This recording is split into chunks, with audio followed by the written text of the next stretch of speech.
This video is sponsored by DNF Duel. Dungeon Fighter Online is back as a 2.5D fighting game. By clicking the link in the description, you'll be on the way to a fighting game experience that you'll never forget. DNF Duel features dazzling skill effects combined with the latest 2.5D fighting game graphics. And if you're worried about connection for DNF's online mode, DNF Duel uses rollback netcode that will ensure a low lag and smooth online experience when dealing with scrubs worldwide. Furthermore, finding opponents in DNF Duel is made simple with an online matching system that continuously matches you with opponents just by queuing. This game features all of the modes that you'd want in a fighting game: story mode, practice mode, survival mode, arcade mode, and more. DNF Duel will be available for purchase on June 28th. Click the link in the description for more information.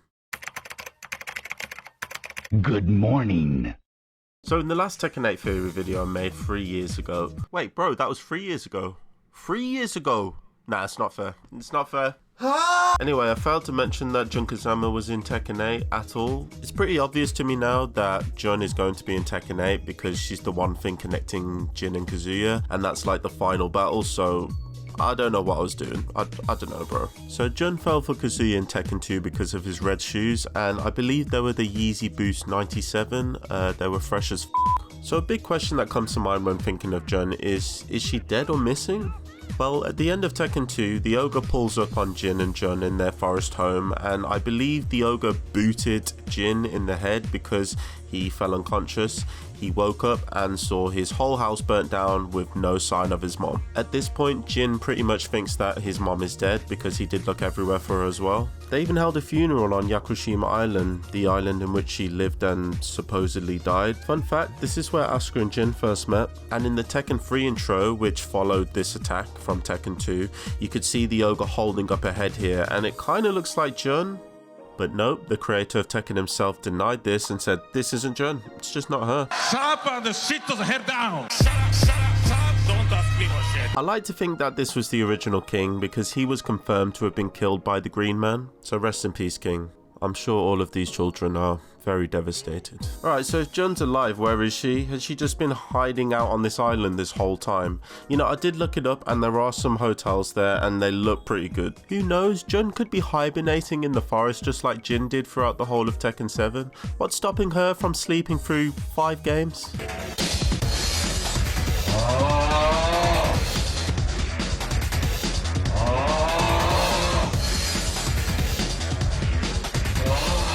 Alright, stop this shit. She's clearly not in the forest. Okay, let's just get rid of the forest. The forest isn't relevant. Stop. Let's set the record straight, alright? The Tekken story is a dumbass story, and videos like this often turn into a mess, but there's one thing about this story that's looming and has so much potential.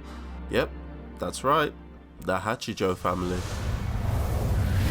The Hachijo clan have been around for a very long time, and we know this from Kazumi herself and the reporter guy telling us. Kazumi mentioned the word millennia when describing her family. Thousands of years. It seems that the Hachijos are an ancient family.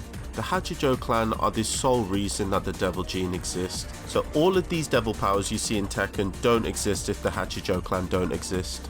The Devil Gene is the main source of this clan's power, and Jun Kazama has the means to eliminate this power. So when Jun and Devil Jin are on the same team, there's an interaction between them where Devil Gene kind of tries to attack Jun, I guess, but his mom's too powerful, alright? She just shuts that shit down with some sort of Star Wars Force Tekken Mishima thing. Just from that you can see that Jun has some sort of powers again against the Devil Gene. So there's a time where Jin's on the floor and he has the Devil Gene markings all over him. He's clearly overtaken by the devil at this point. Jun crouches down, touches his head, and it's all gone. Just like that. That's clearly some kind of power. You can see the white flash, that's power. That's some Disney power bullshit. Alright, I see that you're not convinced by the tag games. The tag games are a little bit non-canon. I get it. Let's go to Tekken 5. Let's go to Jin's Tekken 5 ending where he falls on his cousin's boobas. We actually know what Asuka's dad looks like, or Jun's brother. It's this guy. That's the only time we've ever seen him. You know, they could bring more of the Kazamas in Tekken 8 because this guy was actually a martial artist. She was taught Kazama-style martial arts by her father. Anyway, so now that we know that Asuka has the Kazama blood, Asuka touches Devil Jin on the shoulder, and just like the tag 1 ending for Jun Kazama, a little light appears on her hand, and the Devil Jin seems to be, I don't know what's happening there, it's just doing that. So there's something about the Kazama blood that neutralizes the Devil Jin. Let's say hypothetically that the Hachijo clan knew of these powers. What do you think they'd do to our mysterious animal lady?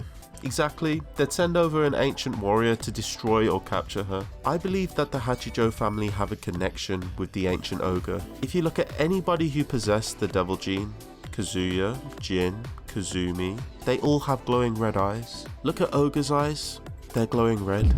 And I just want to extend this to Jinpachi. Nobody really knows why Jinpachi was awoken. I have a feeling it was the Hachijo family. Look at those eyes. The Hachijo family have captured Jun, and they are gonna turn her into a beast. In my Tekken 8 theory video, I theorized that the Hachijo clan would send another fighter to kill Kazuya because Akuma failed to do it. What better person to do the job than a possessed Jun Kazama?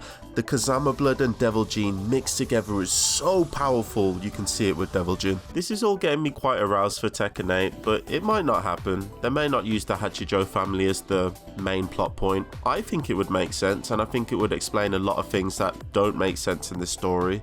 But let's say they don't use them. I think in this case G Corporation have a lot to answer for.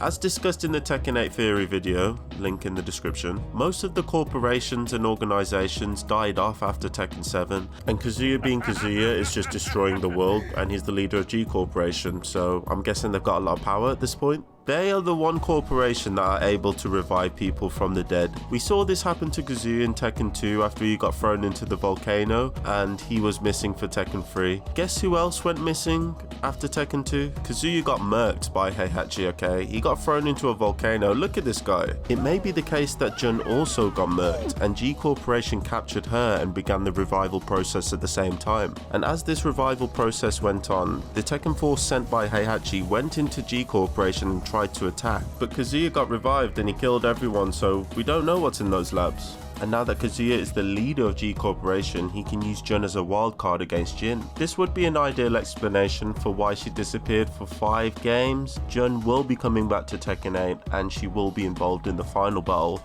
between Jin and Kazuya.